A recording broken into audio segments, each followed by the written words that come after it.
Ever been scrolling and a 30-second news story just stops you dead in your tracks? You have to know what happens next. Well, what if I told you that feeling wasn't an accident? Today, we're pulling back the curtain on how these high-impact newsreels are made. We're going to break one down second by second to see what makes it tick. Right, that's the big question, isn't it? And the key word there is engineer. This isn't just about reporting news. It's about building a story with a deliberate, calculated formula.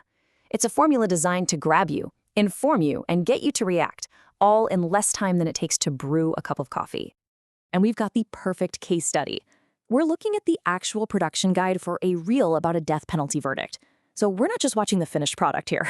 Oh no, we are going straight to the source, the blueprint, to see exactly how the sausage gets made.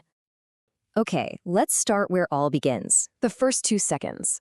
In the lightning-fast world of social media, if you don't hook the viewer instantly, they're gone. It's that simple. So how do you make someone stop scrolling? It's all about layering. Look at this. It's a 3-pronged attack. The narration is intentionally shocked, almost breathless. The visual is this jarring, solid red screen. You can't miss it.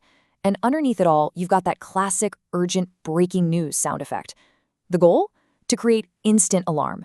That red screen is basically a visual stop sign for your brain. And here is the line that does the heavy lifting.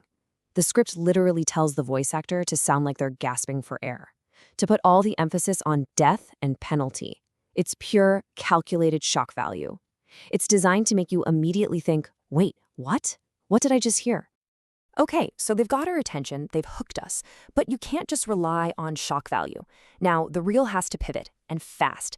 In these next 8 seconds, it needs to deliver the actual story and convince you that this is a serious piece of news. And bam, look at that immediate shift. The tone flips from shocked to a serious, anchor-like delivery. The visual is now a split screen. You see Sheikh Hasina, you see the tribunal. It establishes the players. The music gets tense and serious. They're building authority here, getting you ready for the big reveal. And then everything slows right down. The narration gets super grave, really somber. The visuals zoom in on a verdict document. And right as the words death penalty are spoken, the production guide calls for a sharp, loud gavel strike. It's all about letting the sheer gravity of that verdict really sink in. Now, here's a really smart little trick for handling data. The guide specifically tells the narrator to pause right before saying the number. That little bit of silence, it creates tension. It makes the number that comes next feel so much heavier, so much more significant. It's not just a statistic anymore, it's a tragedy. And this is that technique in action. You isolate the number, you put it up on the screen all by itself. It forces you, the viewer, to focus on the scale of the human cost.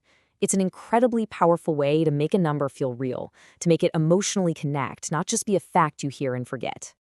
All right, so we have the verdict, we have the context, now the story has to get bigger. The next 15 seconds are all about showing the consequences, taking us from a courtroom decision to a full-blown national crisis. And just like that, the energy ramps right back up. The narration becomes urgent again. The visuals switch to real, chaotic protest footage. The music picks up pace, building tension. The whole thing is designed to make you feel like events are spiraling out of control, right at this very moment. The wording here is so deliberate. Phrases like set off riots and across the country. They're delivered with a sense of alarm to make it feel huge and immediate. This isn't history. The reel is telling you this is happening now. But then, right at the peak of the chaos, the tone shifts again. It becomes more analytical, more conversational. It's like an expert is leaning in to connect the dots for you. This is paired with visuals of security forces and some intense orchestral music. It makes you feel like you're getting some exclusive insider analysis. And here we are, the final 5 seconds. This is where the producer's goal changes completely. It's no longer just about informing you.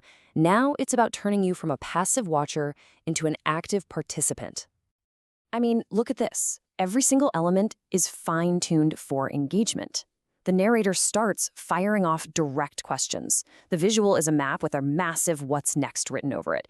Even the music changes to something more upbeat, more inviting. It's all designed to get you into the comment section, to get you sharing, to get you to subscribe. So, after breaking all that down, what have we learned?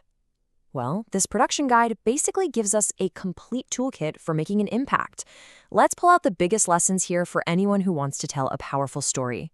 First and foremost, the performance is absolutely everything. The guide is crystal clear on this. You have to vary your tone, from shocked to serious to analytical. You have to use pauses to create drama, and whatever you do, don't be monotone.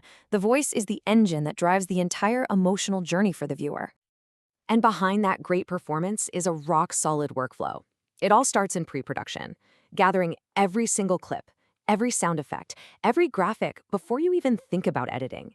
Then in the edit, you sync it all up perfectly. And finally, you have post-production, which is all about that final polish, making sure it looks and sounds amazing on a tiny phone screen. So, the biggest takeaway here is that a viral newsreel is not some happy accident. It is a precisely engineered piece of communication. It is designed from the ground up to control the pace, the emotion, and the engagement from the very first frame to the very last.